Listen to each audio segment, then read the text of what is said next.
Tomi Lahren delivering more of her final thoughts. She's never actually delivered on that promise. Right. I just want the final ones and then we'll move on as a society. Anyway, she just keeps coming up with new ones. I don't think she gets the bucket. But anyway, she was on with Jesse Waters. So Tomi Lahren, Jesse Waters, modern day philosophy. You're expecting to learn something, and I did. Yeah. She said this about immigrants. You don't just come into this country with low skills, low education, not understanding the language, and come into our country because someone says it makes them feel nice. That's not what this country is based on. There are some things about that I will pick apart, but I will acknowledge that the number one reason people make the dangerous trek into the US across Mexico and in some parts of Latin America as well is because it makes them feel nice. That is the reason they go. Thank you for being intellectually honest there, Tomi. She says these people need to understand that it's a privilege to be an American and it's a privilege that you work towards. It's not a right, said Tomi Lahren, who was born an American by right without having to do any work about it. So she thinks you don't just come in here if you don't have skills, if you don't speak the language. Right. And she's not the only one. We'll move on in a second, but what are your thoughts? So I think that the first quote, I'm not quite sure it was communicated as it was on the show. On the show, she's saying that liberals are defending these people because Which it is makes true. liberals feel good.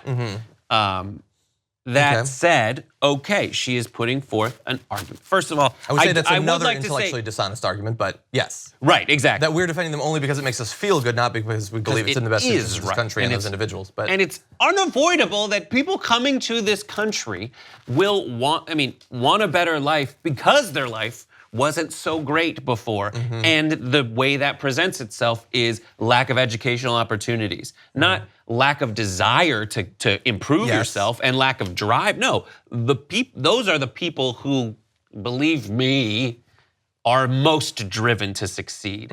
Who's not driven to succeed? Who's the most depressing version of this? The children of privilege that I see in this segment, Tomi Lahren and Jesse Waters, who are sad, depressing, crappy versions of their parents, Bill O'Reilly and Ann Coulter. And all they're doing are watered down, crappy impressions of an older generation who, at least through hard work and some kind of natural selection process, were able to get to a level where at least they understood why they were saying what they were saying and could put together these arguments in a way that at least I'm looking at Bill O'Reilly and I get it. Yeah. With these two, like Jesse Waters is a damn idiot doing crap. Those videos he did at the end of the Bill O'Reilly show were just sound ups on movie quotes that Fox had the rights to.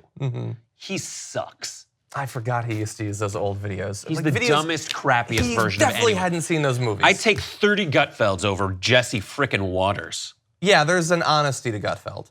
He's disgusting, but there's an honesty. Yeah, you're right. It is totally just an impression being performed. So she's laid out this argument that, listen, people coming here shouldn't do it if they don't speak the language because they're bad at assimilating. Or because they don't have the skills. So look, I would say in general, like the world is a complex place. You can have multiple arguments for a thing, but if you're going to say simultaneously that these immigrants are all coming across the border and stealing every job, it seems a bit incompatible with their coming across the border, they don't have any skills, they're gonna sponge off the state. One of those two things maybe is true, probably not both. So she said that, and look, we talked on the show last week about the chief of staff. Kelly said that these immigrants, he thankfully, unlike Trump, didn't call them all rapists and murderers, but he said they very often don't speak the language, they don't want to learn it, they don't have job skills, they don't come to integrate. And so I didn't have the resources or the forethought to do this, but thankfully another journalist did and decided, hey, with both Kelly and with Tomi, these people had ancestors, and those ancestors presumably were not Native Americans, so at some point they came to the country, so why don't we look into them? And so she did. This is journalist Jennifer Mendelson, took a deep dive into the chief of staff's background, finding that his great-grandfather lived in America, documented, for 18 years and could not read, write, or speak English. Now, maybe you can understand him coming into this country not understanding English, but if he's a true patriot who deserves to be here, after 18 years he couldn't read, write, or speak English, that seems a little bit hypocritical. And yet, look, a couple generations later, he produced the chief of staff and a decorated member of our armed forces. Also, according to Mendelsohn, the 1930 census says Tomi's 3 times great-grandmother had been here for 41 years and still spoke German. Her second great-grandmother had been here for 10 years, spoke no English. Her great-grandfather's 1895 baptism from Minnesota recorded in Norwegian. So that's 3 generations of hypocrisy for Tomi Lahren. And yet look, after just a couple more generations, they were able to produce someone who had such job skills that they're able to screech at a camera. So that's good. And as a general rule, and I tweeted this over the weekend, those of us whose job skills require nothing more than looking at a camera without our eyes crossing and speaking continuously until told when to stop should not attack others for their lack of relevant job skills. I wholeheartedly agree with this statement because when people who lead up to a thought and then abandon. Exactly. What was I saying? We talk at a camera, okay? And look, she reads off a script. Now, granted, that means she's literate. That's true. She can read in English, which most of her ancestors could not. But please at least understand where your own family comes from before judging what could be, like if you just let some of these immigrant families in, let someone from the caravan family, or from the caravan come in, and 3 generations later, maybe one of their descendants will be another person on Fox News that we can despise. No. But you have to give them that opportunity. John, they won't unless they're being used as a token. The difference between Tomi is the implied bias because those people aren't white. Yeah. That's it. She looks and says, listen, we assimilated here because we can assimilate into the idea of the perfect America because in their minds, the perfect America is a bunch of white immigrants. Mm-hmm. That's it. And you don't need to go any farther than that. Yeah.